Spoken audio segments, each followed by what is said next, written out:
Okay, let's cut straight to the chase here. Page 669. Sorry, there's no sushi tonight, but there's a full dinner coming in about 55 minutes. So I know how hard it is to hold back, but please do your utmost. Yes. Page 669, chapter 53. What is the Shechinah? So the Shechinah commonly is translated as the divine presence, that which comes down to the world and God's radiance, if you will. So chapter 53 completes our discussion of the concept of Shechinah, divine presence, with which we've been occupied throughout chapters 51 and 2. And he begins as follows. So it says,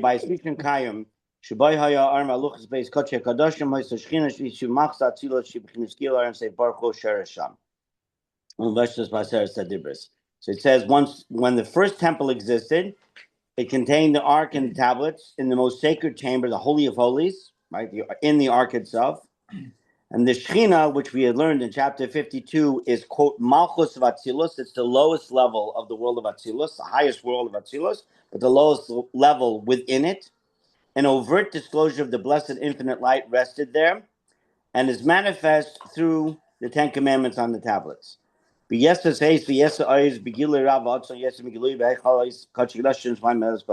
more dignity and more power, with a greater, more formidable degree of disclosure than in the most sacred chambers of the spiritual worlds of Yitzir and Bria.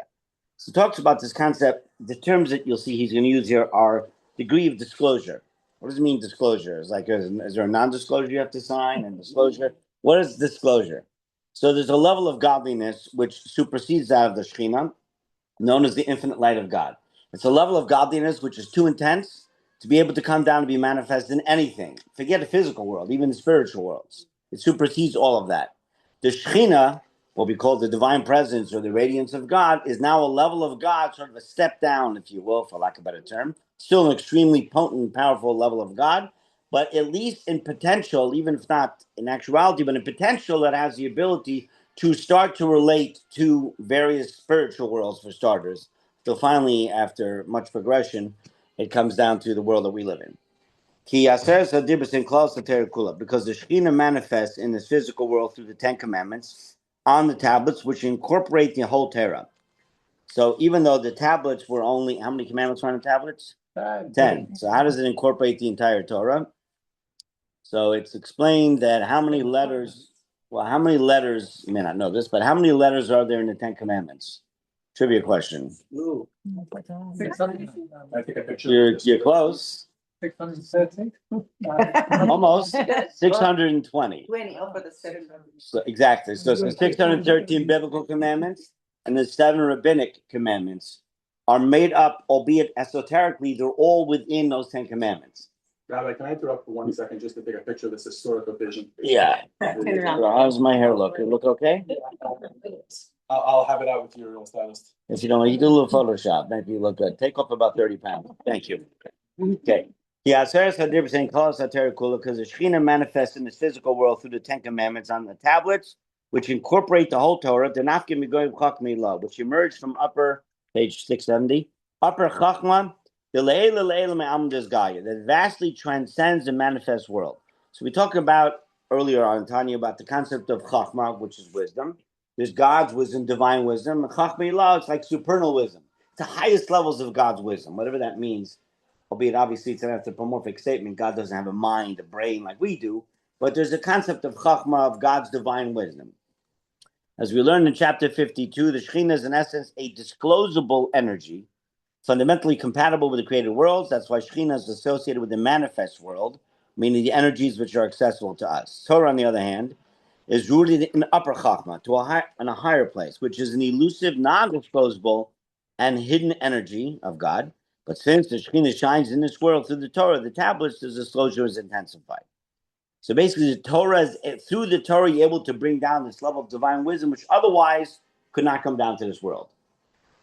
But if the Torah is non-disclosable, how is it available to us all? So how can it be manifest in this world through the tablets? When this upper chachma, upper wisdom of God, was engraved on the physical tablets of stone, it didn't journey down through the chain of spiritual worlds one step after the other, down to this physical world.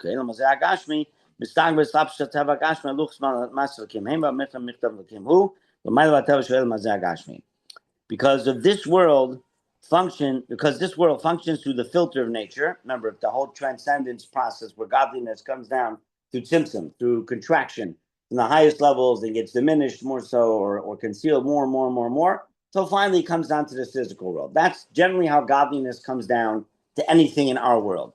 When it comes to that of Torah, it bypasses that whole system. So that is the natural system way God comes down. Then there's supernatural, which is basically the way God comes down to us through that of Torah. Skips that whole transcendence process of the physical world. When God personally engraved the tablets, he effectively bypassed the chain of spiritual worlds and manifested upper Chachma in the physical tablets, which is his Torah. The physical world, on the other hand, is under the influence of the Shechinah, as it is enmeshed in the most sacred chamber of Asiya, from where light and energy flows to the world of Asiya, which includes this physical world. Just to remind you, for those who haven't been here in a while, so there's the basic four spiritual worlds in ascending order. The lowest one is that of Asiya, the world of action, essentially the world we live in. Okay, we live in the lowest level. Our physical world or physical universe, is the lowest level within the world of action.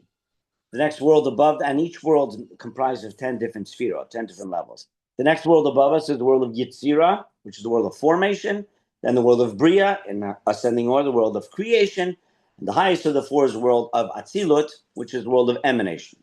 So remember, there's 10 levels, 10 levels in every single one of those worlds, starting from Chachma, wisdom, understanding, knowledge. Chachma bin Adat, or Chabad, is easy to remember. Mm-hmm. And then the 70 motive attributes of Chesed, Gvura, Tiferes, kindness, discipline, beauty, so on and so forth, down to Malchus.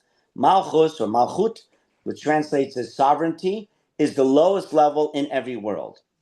But it's when godliness comes down from the highest of worlds, okay, goes through the step down process, 10 different levels, if you will. There's more than that, but basically 10 different levels. It comes down to the lowest level of Atzilut, which then now feeds into the highest level of the world of Bria, the next world down, the world of creation, which again replicates itself to those 10 different levels and feeds itself into the highest level of the world of Yetzirah, the world of formation. Process repeats itself down to the lowest level of Yetzirah, which is Malchut, sovereignty of Yetzirah, and feeds itself into the highest level of the world of Asiya, the world of action, our world, which is Chachma Vasiya, and then it comes back down. So even though there's 10 sphirot in each world, in reality, there are myriads of levels, tens of thousands of levels of this tzimtzum process that's happening within this, this whole paradigm. Got it? I'm glad we all understand that well. I have a little more coffee. I tried to make it as simple as I could. I'm going to have that after we finish the class for the benefit of mankind. So these worlds, can I just ask a quick question? All these worlds, is it like ongoing? It's just continuing. They're always there. When Hashem created the world, created the universe, beyond the physical universe that we have, that we live in, or that we relate to, there are spiritual worlds, they're called worlds, spiritual levels, through which godliness comes down and basically is concealed, if you will, from one level to the next. If you had, I'll give you an example, classic example brought down in other parts of Tanya or Chassidus, is that of the sun and the rays of the sun. So the actual body of this orb of the sun is too intense for anything to survive. Nothing could live on it, on the actual face of the sun. And even getting close enough to the sun, most things would just burn up. So we're 90 some odd million miles away from the sun. And the rays of the sun are now what is basically giving heat and light to our world after having gone through all the, we have the atmosphere, the stratosphere, the ionosphere, whatever. There are many other, there used to be an ozone layer. I don't know if it's around anymore, but whatever, that was there. And a bunch of other things that are 90 some odd millions of miles worth of basically diminishments of the light of the sun, so that by the time the rays of the sun come down to our planet, they become palatable to existence. Right. In essence, this is the concept of the Shechinah. Okay. The Shechinah would be equated, the God's infinite light would be equated with like the surface of the sun. Nothing can survive. In potential, everything's there. So all the rays that come off the sun, whatever, let's say there's a million rays, for argument's sake, okay? All those rays exist in potential in the orbit of the sun. But in the actual orbit of the sun, they're not discernible one from the next. You can't differentiate one ray from the other one on the actual face of the sun. Only once they come down, so then I guess there's a means of measuring this ray, that ray, whatever, maybe the intensity of the rays, the UV, whatever it may be that goes into them. With the Shekhinah, so you have at the highest of levels, everything is inclusive up there in potential. It all exists. Although nothing is discernible, nothing can be titled that this is this or that's that. It's not until this process of tzimtzum, of contraction or diminishment, if you will, of godliness, till through all these myriads of levels, it comes down that finally something that looks like a physical table can have an actual existence and a name attached to it. This is a table and not a chair. The chair is identified as one thing, the table is something else. This is a book, this is a cup, this is a whatever, tequila, etc. Maybe by the time the class is over, there'll be no tequila. But, Okay, yeah. Okay. That makes it a little clearer. Yeah. Well, I can help with the clarity. I brought 2 bottles of clarity here. So if you change your mind, you let me know. So when God personally, if you want to actually see these worlds, this is very helpful. Oh, I know. Special glasses. Okay, so Anishba, we're at the bottom of 6-7. Anishba Maras Hashkina Shechel Kachiglashin Dasiya. The physical world, on the other hand, is under the influence of the Shekhinah, the divine presence, as it's enmeshed in the most sacred chamber of Asiya, the lowest world, but the most sacred chamber of that world.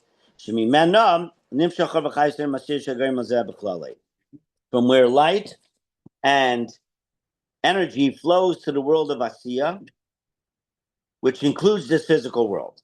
So it's after all, the level of Shekhinah comes down to the sacred chamber of Asiya, and from there it finally comes down to the lowest level of Asiya, to the world of existence, of creation that we live in.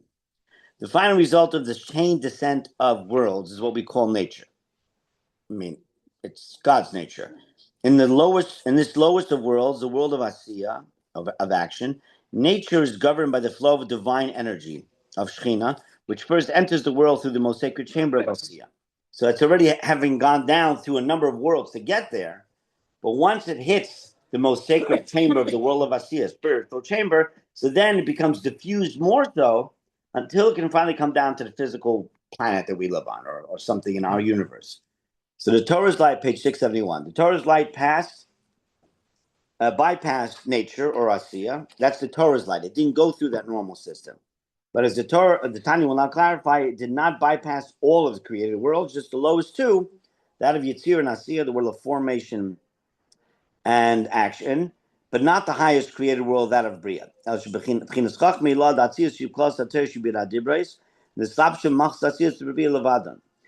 upper Chachma, upper wisdom of the highest world of Atzilos, was an extremely intense level of godliness, which is manifested directly in the 10 Commandments. Remember, the 10 Commandments are God's wisdom, God's upper wisdom manifests in those 10 Commandments that contain the whole Torah, as I explained. They become enmeshed, or became enmeshed, down the chain of spiritual worlds only as far as Malchus of Atzilus, the lowest level of the world of Atzilus, of the highest world, and Malchus of Bria, and the lowest level of the world of Bria, but nothing lower. Never came down further than that. And what we call the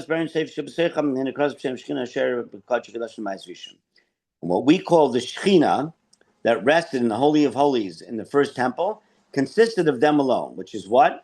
Malchus of Atzilus, the lowest level of Atzilus, of the highest world, and Malchus of Bria, the lowest level of the second highest world, united with the blessed infinite light inside them. So basically, the most intense level of godliness that has ever come down to our physical world existed during the times of the first temple. And where within the first temple? In the Holy of Holies, in the Ark, basically where the tablets were held. Well, our world is powered by Malchus of Asiya, the lowest world, which is what we call nature. The Shekhinah in the first temple was powered by otherworldly energy of Malchus of Atzilus and Malchus of Bria, which, even though you say, well, it's a couple worlds up and a few more levels, it's infinitely greater, okay, than anything we have down here. And this light was enmeshed in the 10 Commandments, which were miraculously engraved on the tablets within the Ark.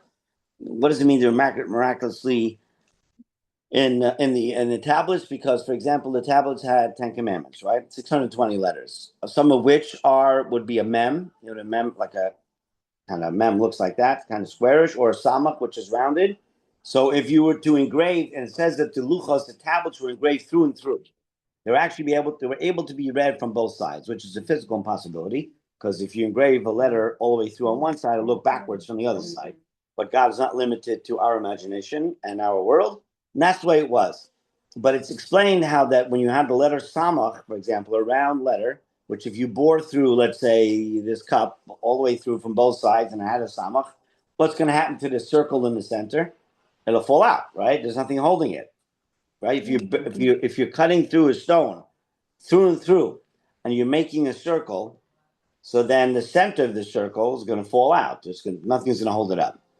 In the case of the luchot of the tablets, miraculously, that otherwise piece of stone, part of the circle or square, remained suspended in the air miraculously by itself without touching anything. And it wasn't just a magnetic type of effect. It was a miracle that Hashem made. So, so the tablets were able to express the energies of Atzilus and Bria because they were the work of the living God. What is the living God?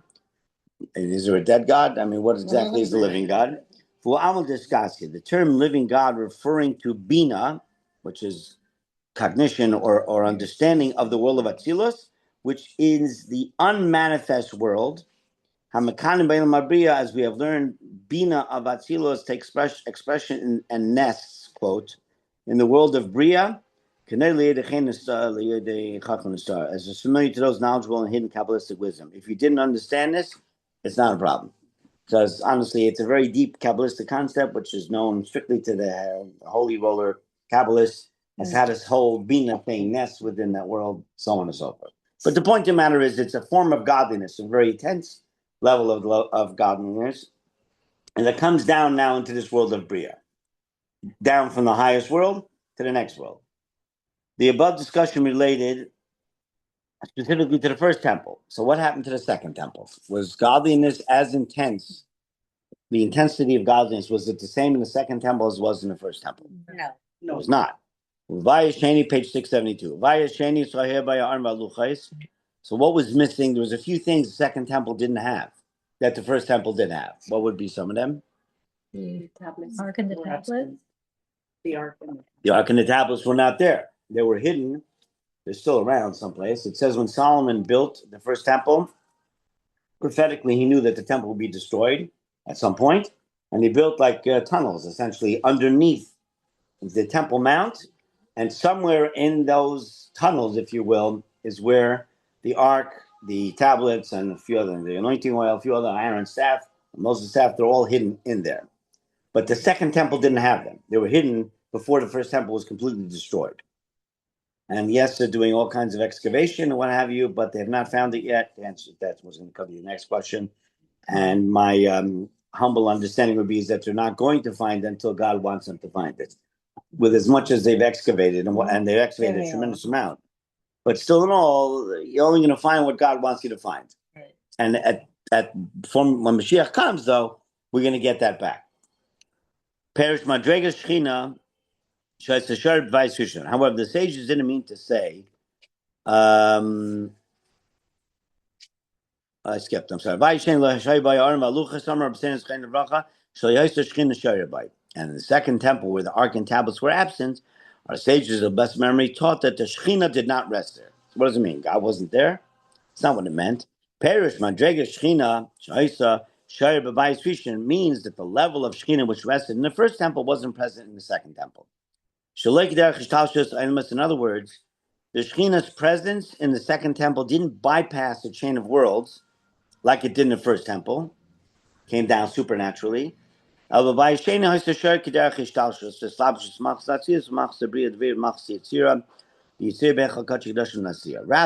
the second temple, the Shekhinah did rest, but it first passed through the chain of worlds, with Malchut of Atzilus, the lowest level of the highest world, first expressing itself in Malchus Bria, the lowest level of the second highest world, and then Malchus Bria, the lowest level of the second highest world, expresses itself in Malchus of Yitzira, and the lowest level of Yitzira, of the world of formation, expressing itself in the most sacred chamber of Asiya, the lowest world. And the most sacred chamber of Asiya then expressed itself in the Holy of Holies in the physical temple. And there the Shechinah rested, which was not the same level of Shechinah as in the first temple, but Malchus of Yitzira, of this, the world of formation, enmeshed in the most sacred chamber of Asiya, which is a much lower level than the highest levels that were manifest in the first temple. Unlike the rest of the world, which only has a direct revelation of Malchus of Asiya, the sovereignty, if you will, of Asiya, the second temple was superior in that it manifested Malchus of Yitzira enmeshed in the most sacred chamber of Asiya. What does that mean? And because of this revelation, even though it was not on the same level as the first temple, but it was still a very intense level of godliness, and it was not found nowhere else on earth, that's why no person was allowed to enter into the Holy of Holies except for whom? The high priest, Yom Kippurim and Yom Kippur. Okay, a little more coffee? Coffee, sorry. Coffee. Okay, section 2. The Shechinah's presence nowadays. So now, sadly, we don't have the first temple, we don't have the second temple. What happened to the Shechinah? The Tanya continues to discuss the presence of the Shechinah on earth after the destruction of the second temple. After the second temple was destroyed, the presence of the Shechinah on earth has persisted. As the Talmud says, the Blessed Holy One has no other place in his world other than the 4 cubits of Jewish law alone, basically Torah. And even if one person sits and studies Torah, the Shekhinah is with him, as it says in the first chapter of the tractate of Brachot. So that means you don't need a minion, etc., to study Torah to bring down the Shekhinah. One person sits and they study Torah, they're bringing down the divine Shekhinah into themselves, which is a pretty intense experience, and really the only way to bring down the Shekhinah on that level. Meaning that through the study of the law, the level of Shekhinah present is even lower than in the second temple, a light which has passed completely through the chain of worlds and went through the whole system of transcendence, is with him. So meaning that the Malchus of Atzilus, of the highest world, first enmeshing itself on Malchus of Bria, Malchus of the next world, and then Malchus of Yitzir, the world of formation, all the way down to Malchus of Asiya. In the first temple, the Shekhinah's light significantly bypassed the worlds. In the second temple, the Shekhinah's light, Malchus of Yitzira, of the third world, enmeshed in the most sacred chamber of Asiya, was still higher than the divine light present in this world, which is Malchus of Asiya. But the Shekhinah present when the law is studied, Torah is studied and observed in the current era, is essentially the same level of divine light as is present in the physical world. Only, as we have learned, the world receives its divine light through the garment of Klippas Nega, whereas Shekhinah shines, it does so directly. What does that mean?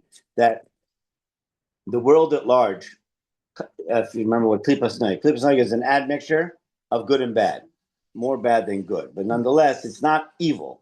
So our physical world comes, God's Shekhinah, divine presence that animates and vivifies or energizes the world, comes down to us through Klippas Nega, which means that we have an opportunity of taking something physical, which is not forbidden, and either using it out to serve God and elevating it, or conversely, using it in a not good way, and then it temporarily at least descends into the worlds of impurity and the like.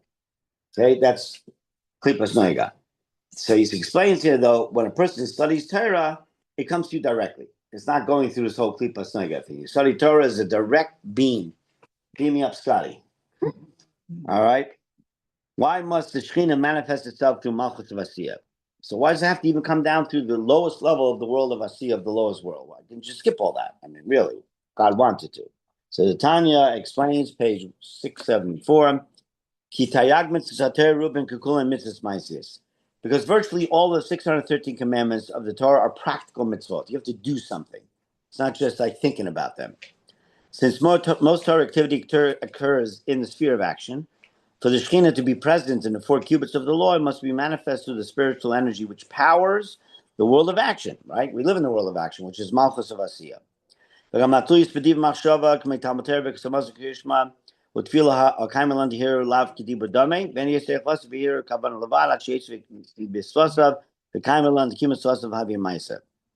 even mitzvahs which do not involve action, but rather They require speech and thought. For example, Torah study. You're supposed to verbalize them, not just eye scan it. Grace after meals, right after you eat hamotzi, reading the Shema, and prayer. They're all meant to be an actual verbalization of the words and not just like something like that. So the verbalization is really, in essence, an action. You're doing something. You're actively doing something, not passively sitting and having your eyes just, go back and forth or not. And in reality, you don't fulfill your obligation with thought and intention alone in the above mentioned examples until the words come out of your lips. And we maintain that moving your lips constitutes a concrete action, as it says in the Talmud. So the Talmud refers to the Shechinah being present in the 4 cubits of Jewish law. Tanya now clarifies the specific reference to Jewish law rather than Torah in general. Why? What's the difference between Jewish law and Torah? Isn't Jewish law from Torah? Okay, so I mentioned before. So in Jewish law refers to the 613 mitzvot of the Torah, together with the 7 rabbinic mitzvot, totaling 620. The numerical value of the word keter, crown, Shuratzanayim Baruch Hu. And in Kabbalah, Keser is the blessed divine will. So, according to Hasidus, remember, we talked about the 10 Sfirot. The highest level of the 10 Sfirot is that of Chachma, correct? And then the highest world is that of Atzilut. The world that supersedes the world of Atzilut is the world of Keter, literally means a crown. But it's not a world where godliness comes as manifests, for all intents and purposes, is into any other physical worlds until it comes down to Atzilus. But what is Keter? So, for example, Chachma of Atzilut, wisdom, divine wisdom of Atzilut, is a level of wisdom. It's the highest levels of wisdom within godliness, true, or the supernal wisdom. But what supersedes what? Is wisdom higher than will, or is will higher than wisdom?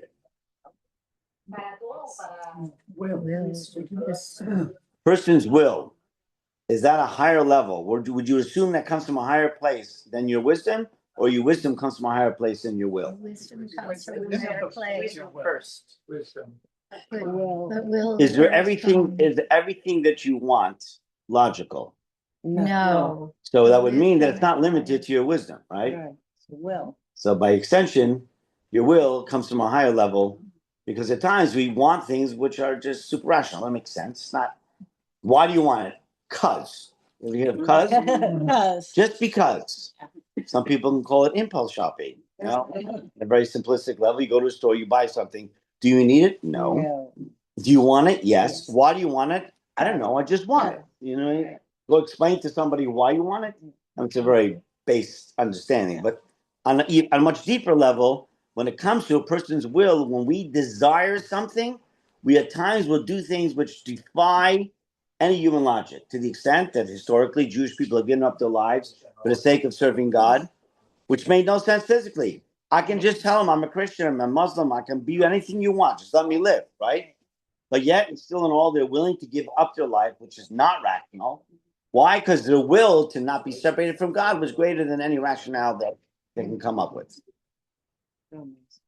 All right. So Jewish law represents the final practical conclusions of the Torah. The actual divine will, the way the Torah is to be expressed in this world. The Talmud therefore referred to Jewish law in particular to point to the transcendent quality of Keser, which is will expressed in Jewish law. Willpower is higher than wisdom, bottom line. It says you can will yourself to do anything, regardless of whether it makes sense or not. And the same is true, figuratively speaking, of God's will and wisdom. That God's will supersedes his wisdom. Even though you say, well, I mean, God is he limited at all? No. But in the godly strata, if you will, or whatever he created within himself, his will supersedes his wisdom. In the Torah, this divine will, or keser, the crown is enmeshed in divine chachma, wisdom. And both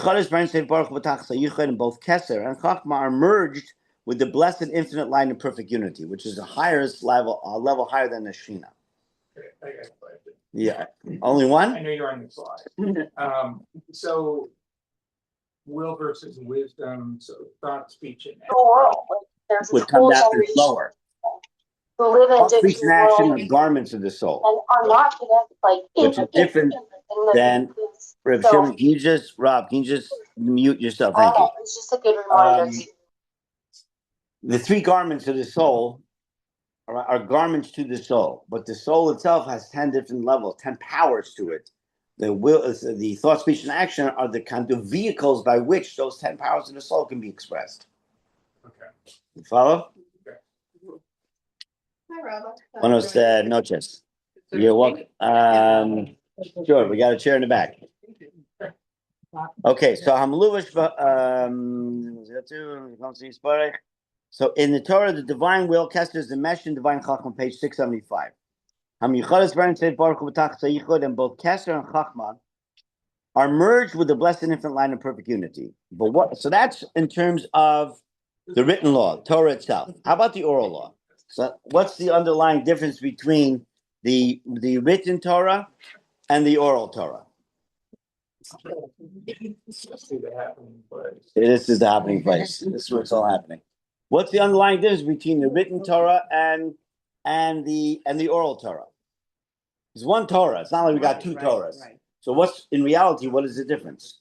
What made one written, one oral? I thought the oral. Okay, you're good. Go ahead. A Sure. little more. Oral Torah Sheila? wasn't written down. That's the problem. So the oral Torah is like almost it starts getting more granular and stuff that was hidden. So it's more granular, but the question is, when was it given and to whom was it given? Emotional. At the same time, incidentally, as the written Torah. So the written Torah, what we know as the Pentateuch, or 5 books of Moses, okay? The oral Torah basically was orally transmitted by God to Moses and then to Aaron and then the elders and so on and so forth. But the oral Torah describes to us how all of those 630 commandments are meant to be performed, without which we have no clue what to do.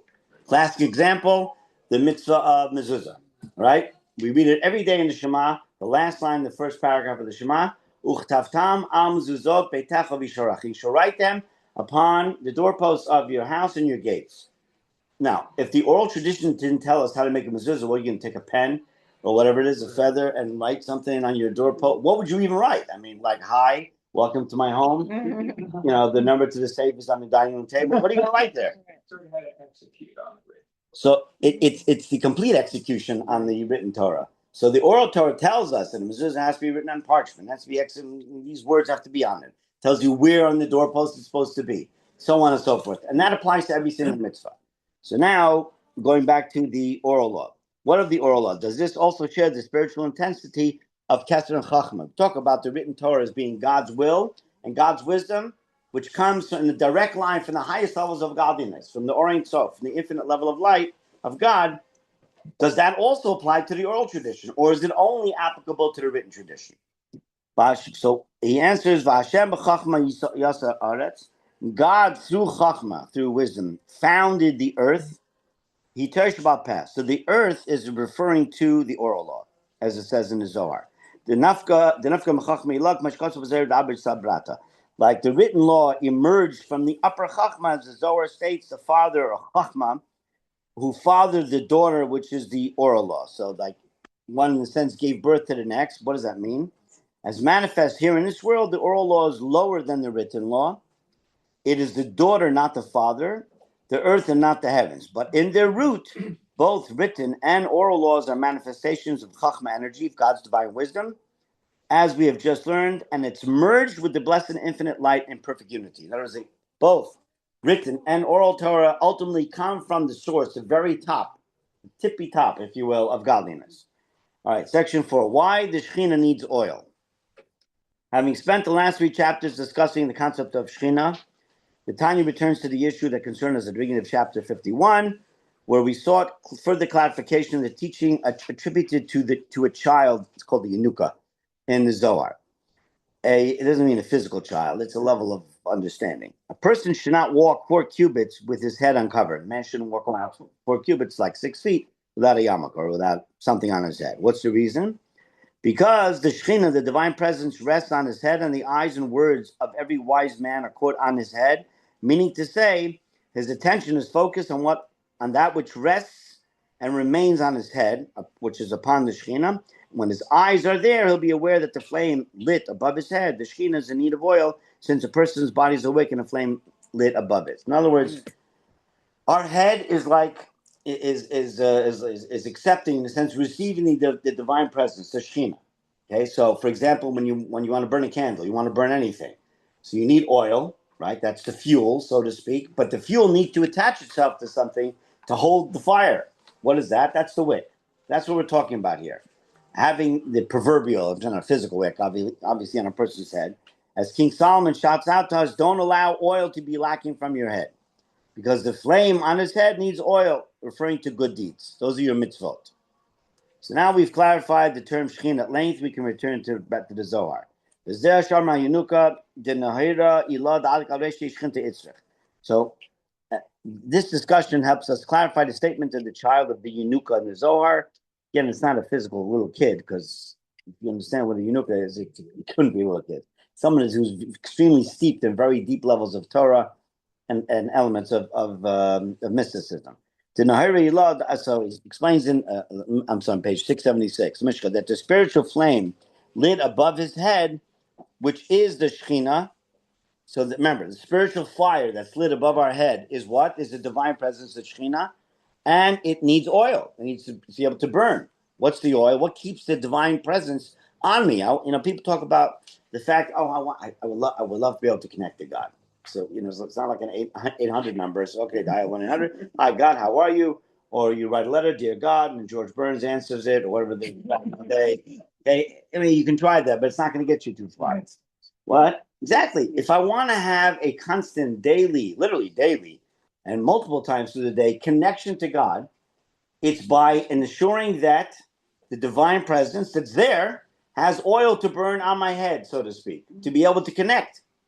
To keep that fire burning internally, it needs some fuel.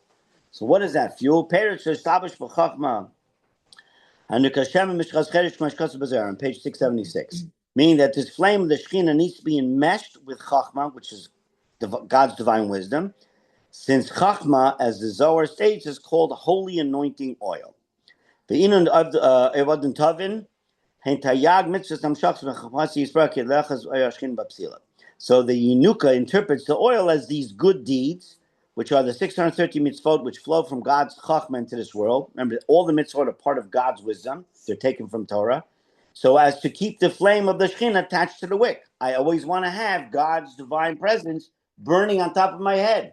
But in order, and what's the wick? The wick is my head. But in order for the wick to constantly keep burning, it needs oil. And what is that oil?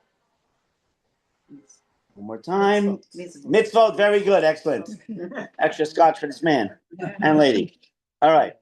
And the wick refers to the energizing animal soul in the body. So the animal soul is called a wick, figuratively speaking. Why? Just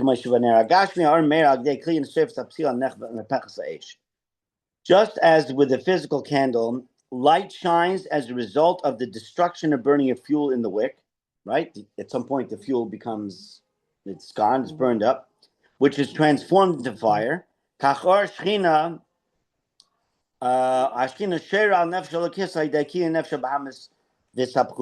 too, the light of the Shechinah rests on the divine soul. How? Through the destruction of negative urges of the animal soul and its transformation to a force for the good. So a Jew's animal soul is also made up of what we spoke about earlier about this kripas noga, the admixture of good and bad. What does the animal soul within ourselves drive us to do? So the godly soul, okay, straight up, it wants me to serve God, study Torah, do mitzvahs. What does my animal soul do? Do I need Physical. all of my physical, my whole physical living is contingent on that animal soul. My desire to eat, to sleep, to drink, exercise, procreate, all these things come from the animal soul.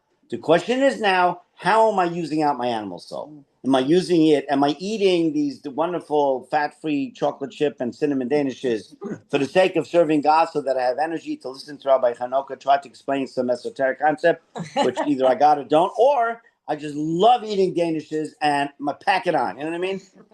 And I don't eat them. So the answer is obviously you're eating them because we need the sugar high to keep us going so we don't completely fall asleep before the class is over. So this transformation might be a complete one from darkness to light, from bitter to sweet, as is the case with tzaddikim. Each tzaddik, a completely righteous person, literally transforms, not just what's what iskafia, not just I don't get what's the word iskafia. It means bent, literally. It means like subservience. So it's not like for example, in the case of a tzaddik, it's not that he's just making his animal soul subservient to his godly soul. It's a complete transformation that he becomes abject godliness. That's with a tzaddik.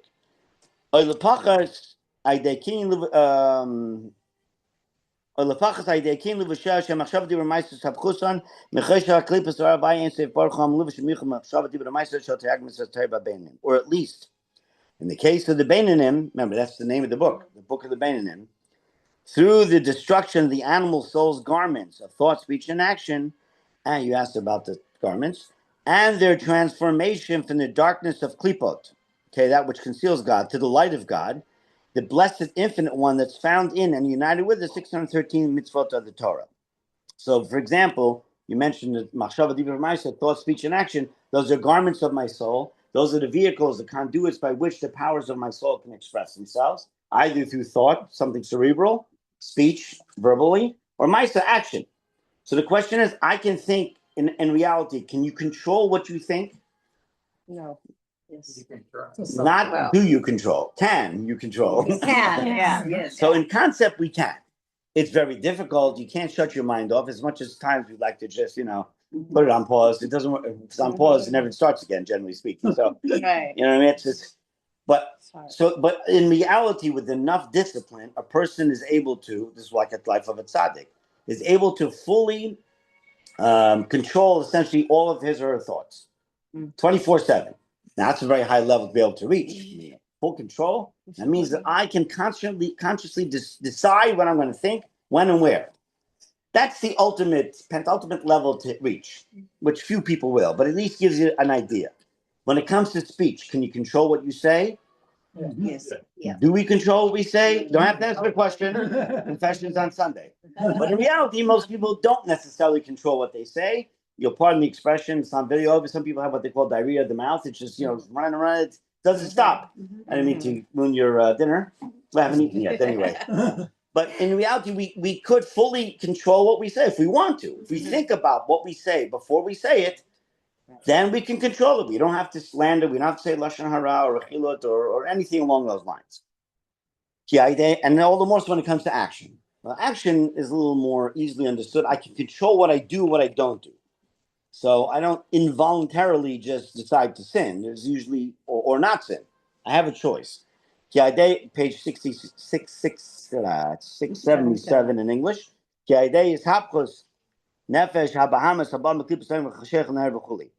the destruction of the animal soul is necessary because through transforming the animal soul, which is derived from klipas noga, remember it's the admixture of good and bad within the Jew, from darkness to light, that's transformation.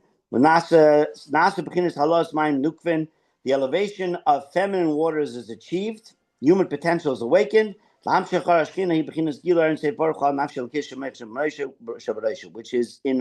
which in a reciprocal gesture from above causes the light of the Shechinah, which is a disclosure of the blessed and infinite light, the highest of high, to be pulled onto your godly soul, which rests primarily in the brain of your head. Remember, we spoke about the primary residence of the godly soul is where? Is in the head, and where else in the body?